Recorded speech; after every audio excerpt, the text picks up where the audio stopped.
अस्सलामु अलैकुम व रहमतुल्लाहि व बरकातुहू। सल्लु कमा रअयतुमूनी उसल्ली। इस हदीस की रोशनी में हम नबी करीम सल्लल्लाहु अलैहि वसल्लम की नमाज में से रुकू से लेकर ख़ुमा तक का तरीक़ा जानते हैं। जैसे कि पिछली दफ़ा पढ़ा था कि सूरत फातिहा से फारिग होने के बाद तस्मीह लेंगे, फिर उसके बाद कुरान का कोई भी हिस्सा, चाहे तो मुकम्मल सूरत या फिर सूरत का दरमियानी हिस्सा, इब्तिदाई हिस्सा या आखिरी हिस्सा, यानी किसी भी हिस्से की कुरान की तिलावत करनी है। उसके बाद रुकू की तरफ हम जाते हैं तो हमें क्या करना चाहिए, आइए आज हम वो जानते हैं। उसके बाद यानी क़िरात से फारिग होने के बाद अल्लाहु अकबर कहते हुए रफ़ुल यदैन करें, यानी दोनों हाथों को कंधों के बराबर या कानों की लौ तक उठाएं और रुकू में चले जाएं। ठीक है, क़िरात से फारिग होने के बाद हमें हाथों को ऊंचा करना है, रफ़ुल यदैन करना है, और वो कहाँ तक करेंगे, या तो कंधों के बराबर, इसकी भी रिवायत मिलती है, या फिर कानों की लौ तक, यानी कानों का जो निचला हिस्सा होता है वहां तक, उससे ऊपर कानों के बराबर नहीं ले जाना है, ना ही कानों को छूना है। ठीक है, और रुकू में चले जाएंगे। फिर कह रहे हैं कि अल्लाह के नबी सल्लल्लाहु अलैहि वसल्लम की एक हदीस से इस तरह से भी साबित है कि पहले तकबीर कहें, यानी पहले अल्लाहु अकबर कहें, और अल्लाहु अकबर कहने के बाद हाथ ऊंचा कर लिए जाए, हाथ ऊंचे कर लिए जाए, यानी रफ़ुल यदैन कर लिए जाए, तो ये भी जायज़ है।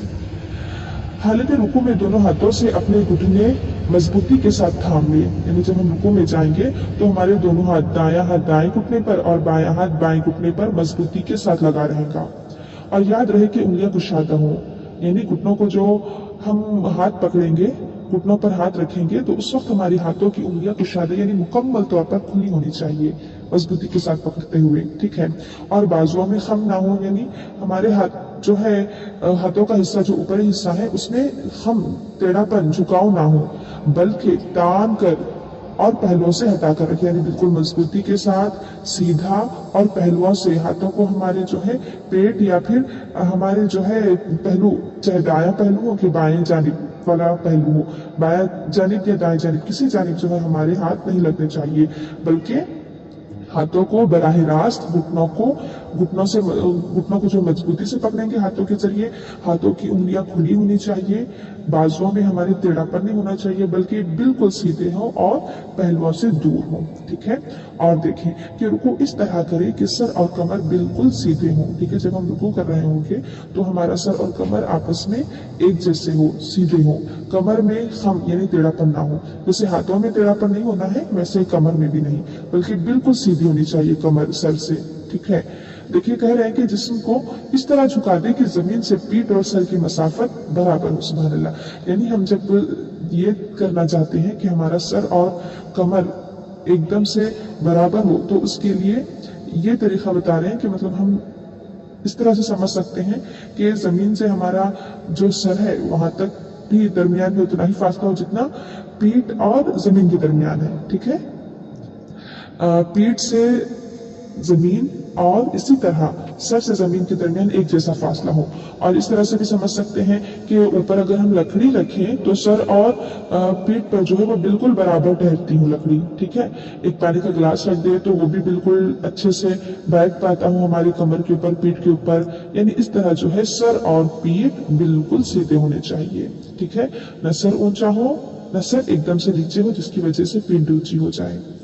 उसके बाद रुकू पूरे इत्मीनान के साथ करें, वरना नमाज जाये होने का खतरा है। ठीक है, क्योंकि अल्लाह के नबी सल्लल्लाहु अलैहि वसल्लम ने जिन सहाबी को नमाज गलत पढ़ने पर दोबारा बल्कि सहबारा पढ़ने का हुक्म दिया, फिर उसके बाद उन्हें नमाज का दुरुस्त तरीका बताया, तो उसमें आपने इत्मीनान वाली बात उन्हें जो है बार बार दोहराई कि तुम जो इत्मीनान से ये काम करो, इत्मीनान से नमाज का वो हिस्सा अदा करो, इस तरह से। ठीक है, हम हदीस पढ़ेंगे तो हमारे सामने वो अल्फाज आएंगे। उसके बाद रुकू की दुआओं में से कोई दुआ पढ़ें, जितनी दुआएं हमने याद की अपने कोर्स के दौरान, और उसके अलावा आपको नमाज की किताबों में, अहादीस की किताबों में जहां भी मिलती हैं कोई भी दुआ उसमें से पढ़ सकते हैं। ठीक है, और इसमें भी ये बात है कि हम जो है उन तस्बीहात को, उन दुआओं को कम से कम 3 बार पढ़ें, और बाज़ रिवायतों में जो तवील दुआएं हैं उनके मुतालिक आता है कि 3 मरतबा से कम भी अल्लाह के नबी सल्लल्लाहु अलैहि वसल्लम पढ़ा करते थे। ठीक है, बेहतर यह है कि हम 3 बार पढ़ें, कम से कम 3 बार। ठीक है, उससे ज्यादा भी पढ़ी जा सकती है। फिर जब रुकू की तस्बीहात हो गई, जितनी दफा हम पढ़ना चाहते हैं पढ़ लिए, अब हमें उठना है तो देखिए रुकू से सर उठाते हुए रफ़ुल यदैन करते हुए समी अल्लाहु लिमन हमिदा पढ़ते हुए सीधे खड़े हो जाएं।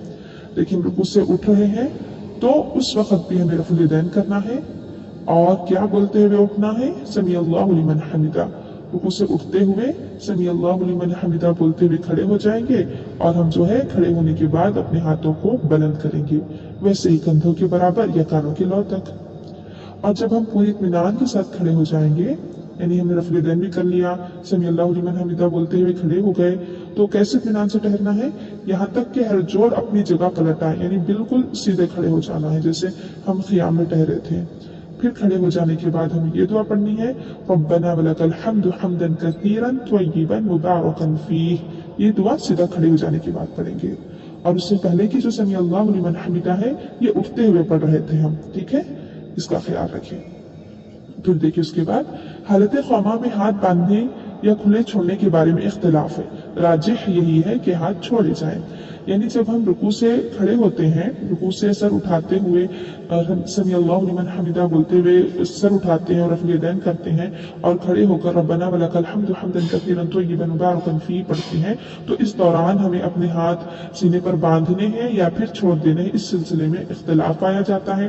लेकिन राजिह यानी ज्यादा सही बात जो दलाइल की रोशनी में मालूम होती है, वो यही है कि हमें इस वक्त क़ौमा की हालत में हाथों को छोड़ देना है, ठीक है। हदीस से यही पता चलता है, क्योंकि अल्लाह के नबी सल्लल्लाहु अलैहि वसल्लम की हदीस नमाज का जब जिक्र आया हदीस में, वहां पर सहाबी ने कहा कि अल्लाह के नबी सल्लल्लाहु अलैहि वसल्लम मुकम्मल तौर पर जो है जिस्म ढीला छोड़कर ठहर जाते थे। तो ये उसी वक्त जो है मुमकिन है जब हाथ छोड़े हुए हों, ठीक है। अलबत्ता बाज लोग कहते हैं कि जैसे हमने ख़ियाम में हाथ बांधे थे, तो क़ौमा भी ख़ियाम ही की एक शक्ल है, उसमें भी हाथ बांधने चाहिए, लेकिन ये सिर्फ उनका एक क़ियास है, उनकी अपनी राय है, इसके सिलसिले में कोई हतमी दलील नहीं है, ठीक है। वल्लाहु अअलम बिस्सवाब। अल्लाहुम्मा अरिनल हक़्क़ हक़्क़न वरज़ुक़ना इत्तिबाअह व अरिनल बातिला बातिलन वरज़ुक़ना इज्तिनाबा। आमीन या रब्बल आलमीन।